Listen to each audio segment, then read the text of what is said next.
जादुई जंगल की कहानी।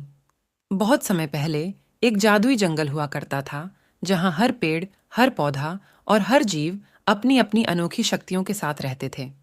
इस जंगल में चार खास दोस्त थे: नीला तोता चीकू, सुनहरी लोमड़ी रूबी, प्यारा खरगोश बंटी और बुद्धिमान कछुआ कब्बू। एक दिन जंगल में एक अफवाह फैली कि कहीं दूर एक चमकदार जादुई फल उगा है।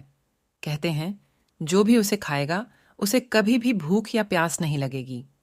ये सुनकर चारों दोस्तों ने उस फल को ढूंढने का फैसला किया, लेकिन उन्हें नहीं पता था कि रास्ता बहुत खतरों से भरा हुआ है।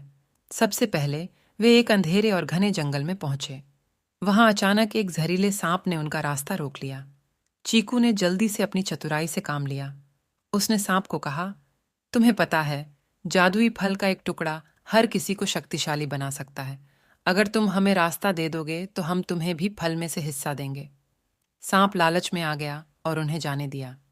आगे चलकर वे एक तेज बहती नदी पर पहुंचे। बंटी ने हिम्मत दिखाई और कहा, मुझे तैरना आता है, मैं रस्सी लाकर इसे बांध दूंगा ताकि तुम सब आराम से पार कर सको। बंटी ने तेजी से तैरकर दूसरे किनारे पर जाकर रस्सी बांधी और सभी सुरक्षित नदी पार कर गए।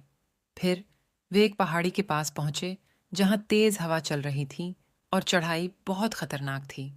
कब्बू, जो सबसे धीमा और समझदार था, ने कहा, हमें धीरे धीरे एक साथ चलना चाहिए ताकि कोई गिर न जाए। उसकी योजना ने काम किया और सबने पहाड़ी को पार कर लिया। अंत में वे एक बड़े पेड़ के नीचे पहुंचे, जहां जादुई फल लटका हुआ था। लेकिन तभी रूबी ने गौर किया कि उस फल के पास एक राक्षस खड़ा है।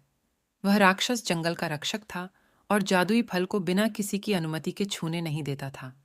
रूबी ने अपनी सुनहरी चमक का इस्तेमाल किया और राक्षस से बात की। उसने कहा, हम यह फल लालच में नहीं, बल्कि सभी जीवों की भलाई के लिए लेना चाहते हैं। क्या तुम हमें यह फल दे सकते हो? राक्षस ने उनकी सच्ची भावना को समझा और मुस्कुराते हुए कहा, तुम सबकी दोस्ती, हिम्मत और समझदारी ने मुझे बहुत प्रभावित किया है। मैं तुम्हें यह फल देने के लिए तैयार हूं, लेकिन वादा करो कि तुम इसका इस्तेमाल सिर्फ जरूरत के समय करोगे। चारों ने वादा किया और राक्षस ने उन्हें जादुई फल दे दिया। वे खुशी खुशी वापस अपने जंगल में लौटे और अपने दोस्तों और अन्य जानवरों के साथ उस फल का सुखद अनुभव साझा किया।